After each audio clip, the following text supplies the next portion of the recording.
Whoa, wait a second. What do you mean the Queen's waking up? Jax shouted. Are you royalty? You know, maybe that's something you could have told me. No, that's not it, Mayrie called out. I think I understand. I never expected it. Never expected what? Jax said, sounding extremely confused.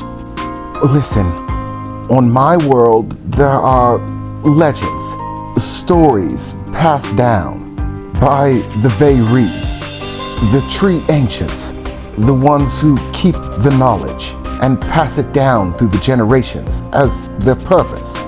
According to them, nature has its own energy. This is something that all Skyray know. In fact, all the people of my homeworld know this. But nature energy is not confined to a single world or point or place. It is an energy that encompasses all things in the universe.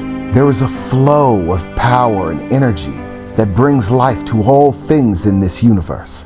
Sometimes, when they are in need of it, the forces of nature can find one common living thing, a being of nature such as them, a plant, one that they deem worthy.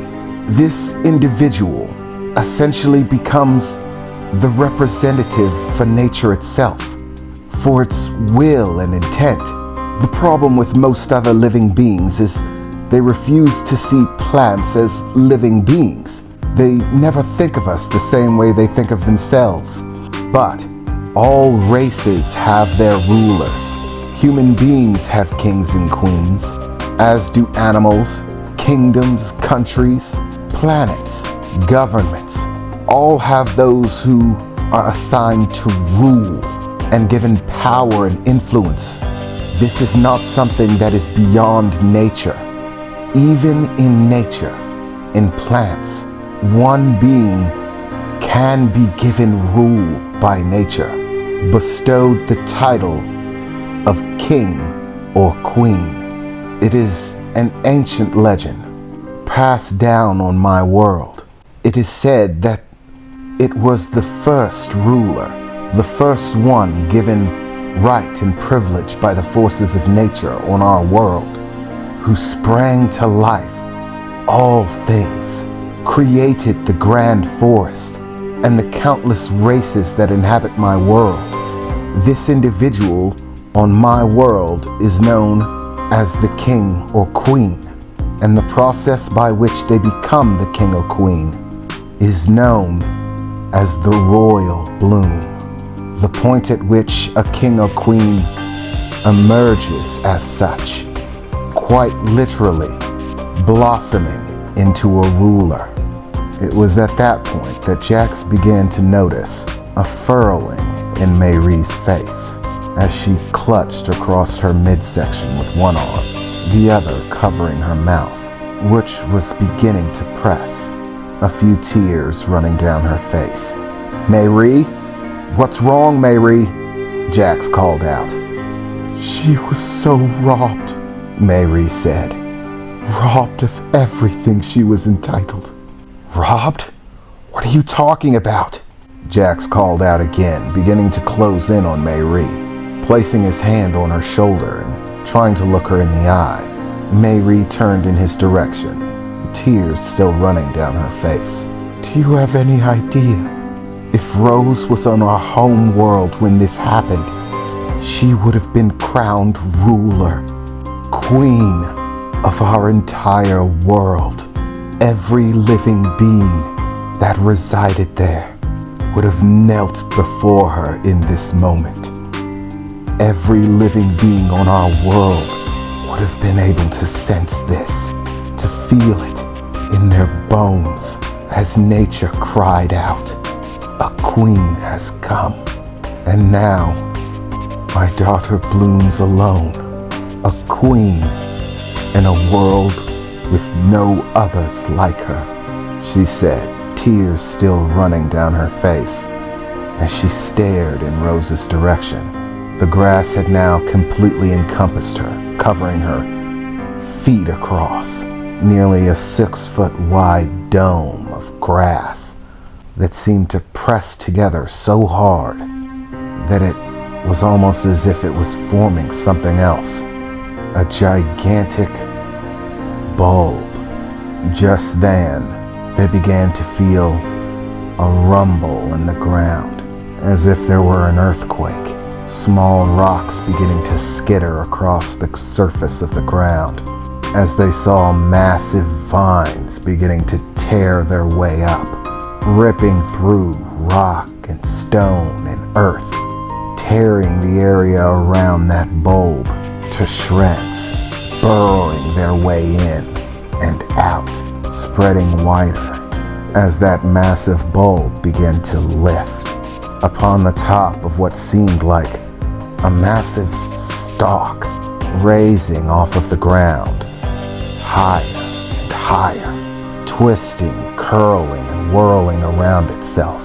Massive leaves beginning to spread out as it lifted the bulb into the air, higher and higher. It was nearly 60 foot tall by the time it stopped growing, the roots finally ceasing their progression outward and downward into the earth. It was at that point that they finally began to notice fireflies, countless fireflies, filling the air in numbers so large that they could hardly believe it. They were everywhere.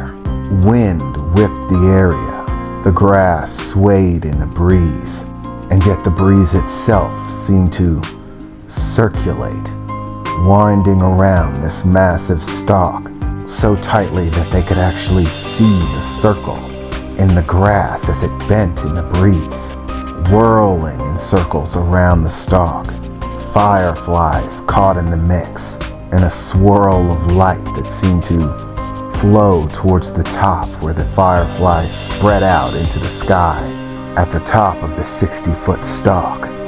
Mayrie fell to her knees, staring up at the stalk, the bulb on top, pulsating. "Holy crap," Jack said, staring up at it. In no time at all, Emily had made her way through the clearing to stand beside Mayrie and Jax, joining them staring up at this stalk as it pulsated like a heartbeat again and again. Thump, thump, thump, slowly, steadily, pulsating. Soon enough, they began to see another glow joining the fireflies. But it wasn't bugs in the air. It was pulsations of light that pulsated in the same rhythm as the heartbeat of that bulb that lied on top of the stalk. An ominous green glow flowing up from the roots in the ground, flowing through the stalk, 60 foot up to that massive bulb. With every thump, the bulb growing larger, the green light that filled that stem growing more intense. In no time at all, they began to notice other things arriving. Plants and insects and small animals like snakes and frogs, all making their way into this clearing, beginning to gather around this massive stalk. As they looked out into the distance, seeing all the trees swaying in the wind, there too they saw it, an ominous green glow that covered the leaves, each pulsation causing the leaves of all of the countless trees that filled the entire forest, flowing out into the distance, all of them a light green. Looking far out into that distance, they could actually see the flow of that green light like a massive pulse stretching out from the entire world itself in a massive flow, like a ripple going in reverse, everything pulsating towards this single point. The Queen of Nature, deemed worthy by nature itself, granted power by nature itself, Jack said as she stared out into this massive flow of natural energy. I have to tell you, I have seen a great deal of things in my lifetime. Crap you would not believe. But if you told me that I'd be seeing this right now, I'd have laughed in your face. Told you that that wasn't possible. But it seems like the universe just loves proving me wrong, he said as he stared back up towards the bulb, suspended there in the air. Now they could clearly, visibly see that the grass had molded itself into large leaves that were beginning to unfurl, snuggled tightly within them, massive red petals, as the pulsations of green light continued flowing up to the bulb. As they reached the bulb itself, the hue of the energy seemed to change, becoming red, brightening, brighter and brighter, and with every pulsation, with the light growing brighter, they could see a shadow from within the bulb, of a figure. Suddenly the pulsations began to give off physical energy that they could see, that wasn't carried in an object or flowing through the grass or the leaves itself, but that seemed to float in the air like an aurora of red energy swirling around the bulb, each pulsation giving off more as the leaves spread wider. Finally, the petals themselves began to unfurl as everything in nature seemed to alight, the green glow of all of the trees surrounding them and flowing off into the distance, growing intensely bright, finally giving off one last massive pulsation. The green energy that flowed towards this location so intense it was almost blinding as it swirled towards the top, entering the red rose section, the petals finally unfurling entirely. There was a massive burst of red natural energy that seemed to fill, pulsing out into the skyline, filling the sky with a red aurora of light, so bright that the stars themselves seemed dim in comparison. Mei had to shield her eyes as the light was too intense to actually look at. But Jax and Emily didn't flinch. Their eyes stayed glued to the top of that stalk. Now a massive rose bloom spread open in the sky. There in the center, a beacon of red light, a young girl stood. Her hair seemed to drift aloft as if carried by the breeze, like it was on fire, glowing brightly, shining down on everything in the area. That slender female physique stepping to the edge of the rose. From their back began to emerge 6 very long, vibrant red petals. Their length seemed almost impossible, 20, maybe 30 foot long. They flowed in the breeze like silk ribbons of red alighting the night, glowing brilliantly. As she stared off into the skyline of the night, the light of the moon cresting down, they could see glowing red eyes that now began to peer down at them. Rose? Is that you, Rose? Are you all right? Mei called out as Rose stared down at them with those red eyes, standing atop this massive stalk in the center of a massive rose. The red energy that filled the skyline finally beginning to dissipate. With no warning whatsoever, she jumped from the top of the stalk. Rose? Mei shouted. Rose! As she began to fall towards the ground.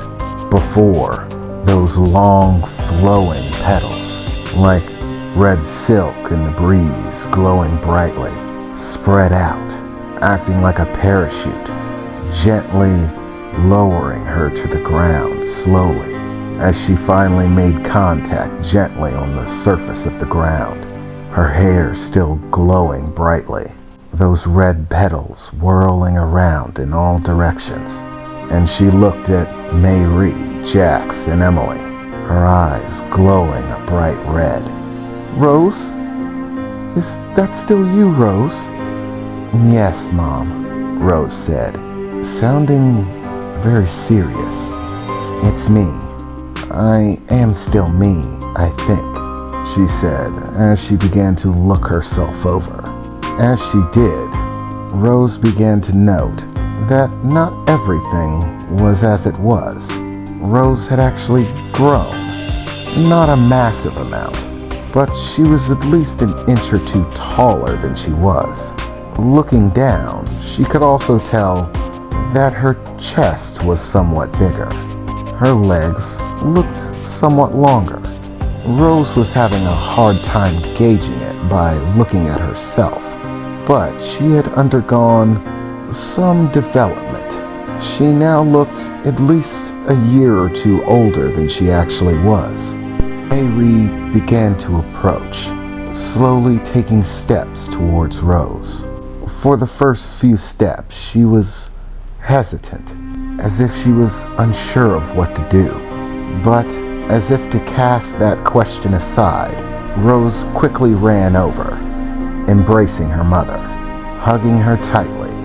"I'm okay, Mom. It's all right." And in that moment, Mayrie breathed the biggest sigh of relief. It appeared her daughter was still her daughter.